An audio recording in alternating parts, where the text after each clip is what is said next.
Assalamualaikum warahmatullahi wabarakatuh. Salam satu Malaysia, salam Malaysia Madani, salam pintar IPG KDRI.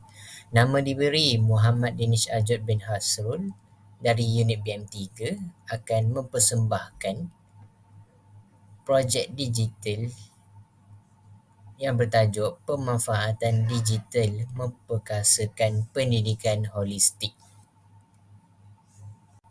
Kita pergi kepada isi kandungan yang akan kita bentangkan dalam slide kali ini. Yang pertama, apakah kita akan terangkan apakah itu aspirasi pendidikan, dan seterusnya apakah hala tujuan pendidikan, dan seterusnya apakah implikasi terhadap aspirasi pendidikan, dan yang terakhir kita telah sediakan video dan penerangan yang akan dikaitkan dengan aspirasi pendidikan. Baiklah, yang pertama sekali, apakah itu aspirasi pendidikan? Pengertian aspirasi adalah suatu keinginan kuat atau cita-cita. Oleh itu, Pelan Pembangunan Pendidikan Malaysia 2013 hingga 2025 telah dirangka dengan tujuan untuk mencapai 5 keberhasilan bagi sistem pendidikan Malaysia yang merangkumi aspek akses, kualiti, equity, perpaduan dan kecekapan. Baiklah, kita pergi kepada faktor pertama, iaitu akses.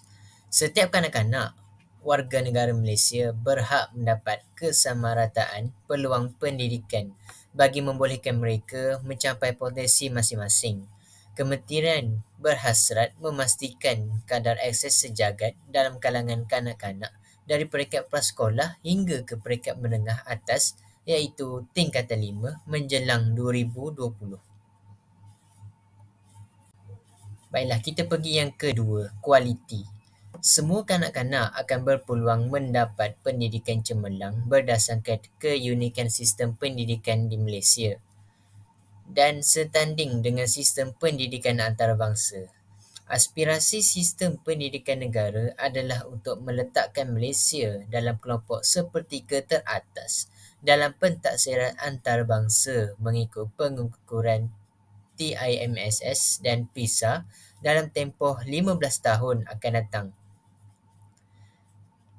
Pentaksiran tambahan yang di mana dimensi kualiti lain yang relevan dengan konteks Malaysia boleh dimasukkan apabila dimensi itu dibangunkan dan diterima di peringkat antarabangsa.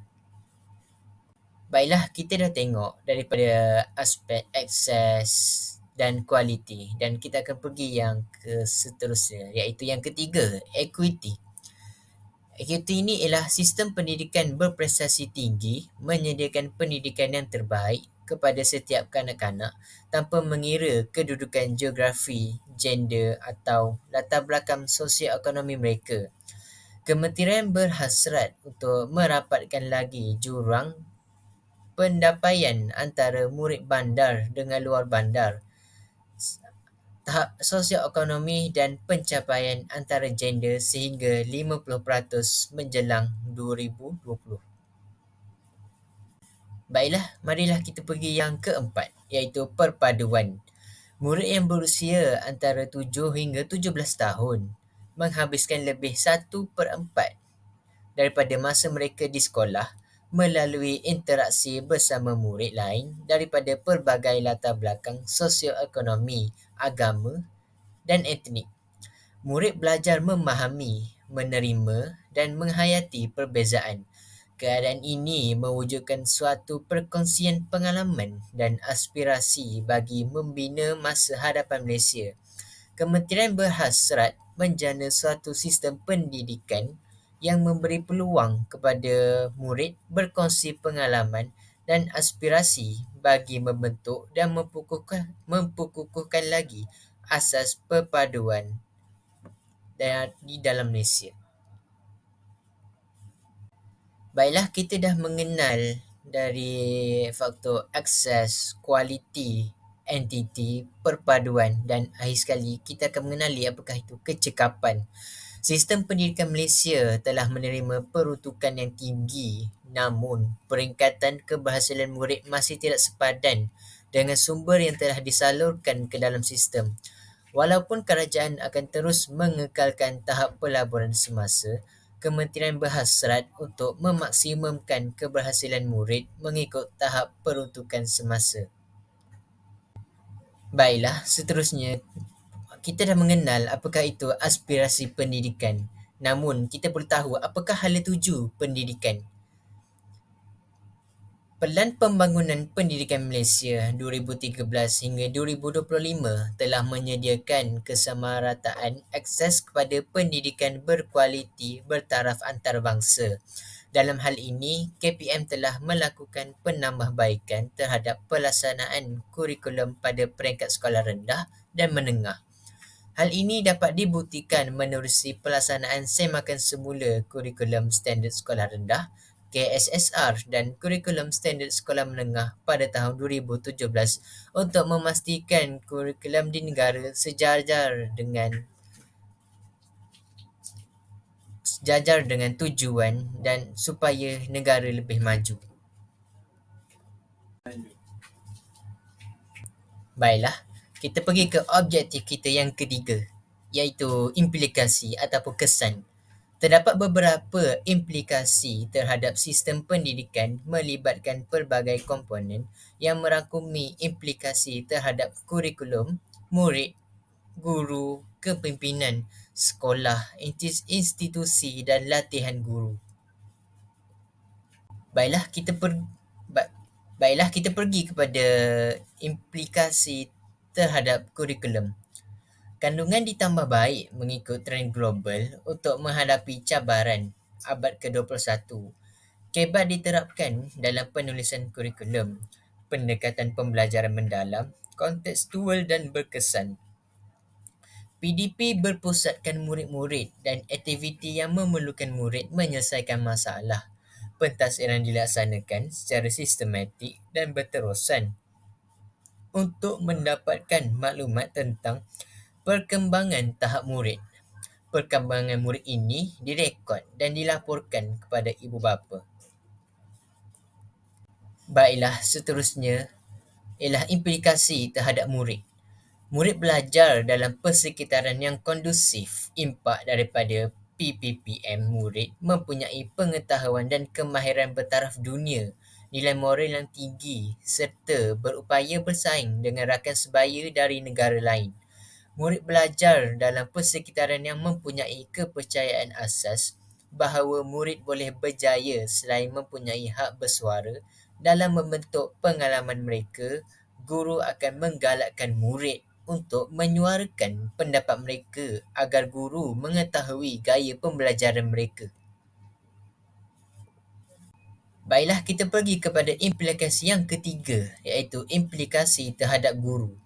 Guru perlu memiliki satu wawasan yang unggul untuk mentransformasikan pelbagai aspek pendidikan, berpemikiran aras tinggi dan mampu berinovasi supaya mampu meningkatkan keberhasilan sekolah dan kemejayaan murid. Guru perlu memikul amanah untuk memastikan anak murid mampu bersaing di peringkat global. Baiklah, kita pergi kepada implikasi terhadap pemimpin sekolah. Pemimpin sekolah perlu berusaha menjadikan sekolah sebagai asas dalam melahirkan ahli masyarakat yang berjaya dan penyumbang aktif kepada pembangunan negara.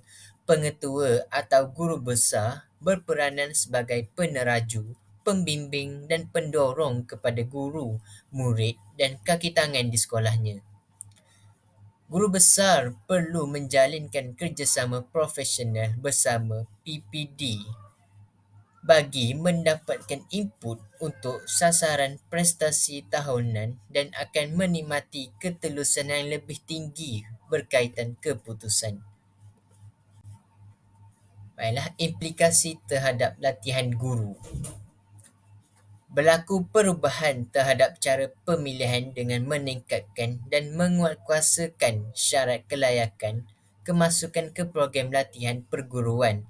Permohonan digalakkan daripada pelbagai latar belakang akademik dan etnik tanpa berkomponi syarat-syarat kemasukan yang ketat termasuk kelayakan akademik, kecenderungan dan aptitud keguruan pemohon. IPG menawarkan pelbagai program diploma ijazah pertama dan ijazah lanjutan untuk memenuhi pelbagai tahap pengalaman calon.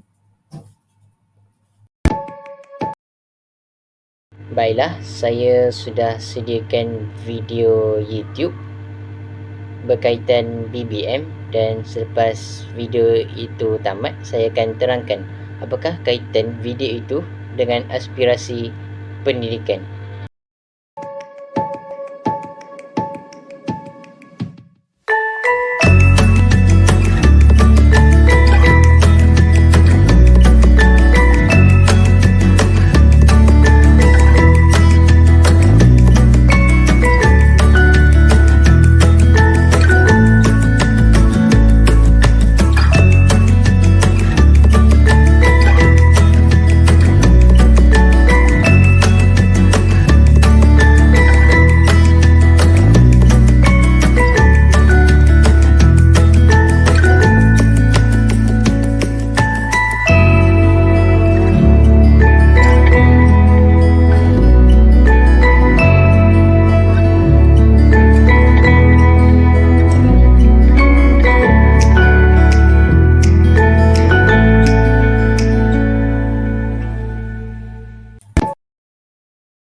Baiklah, video ini menerangkan tentang cara murid untuk menghadapi pelbagai situasi. Sebagai contoh, dalam hotbox itu ataupun kotak panas itu telah diajarkan macam mana murid mahu membutang baju, membuka paip dan macam-macam lagi.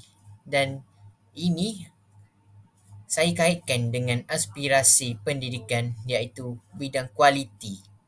Mengapa saya mengaitkan dengan bidang kualiti? Atas sebab kita mengajar murid untuk bagi mereka faham tentang sesuatu perkara tersebut dan bukan hanya untuk bagi mereka mengingat semata-mata. Seperti dalam ujian, kita bagi pelbagai soalan dan latihan supaya mereka boleh jawab ujian. Akan tetapi, jika mereka hanya diajar untuk mengingat cara menjawab satu soalan sahaja, maka dalam peperiksaan mereka akan gagal. Sebab tiada kualiti, sebab tiada diterapkan ilmu yang boleh dimanfaatkan. Sebab mereka hanya diajar untuk mengingat cara menjawab soalan dan bukannya memahami perkara tersebut, memahami cara untuk menjawab soalan tersebut. Sekian sahaja daripada saya. Terima kasih.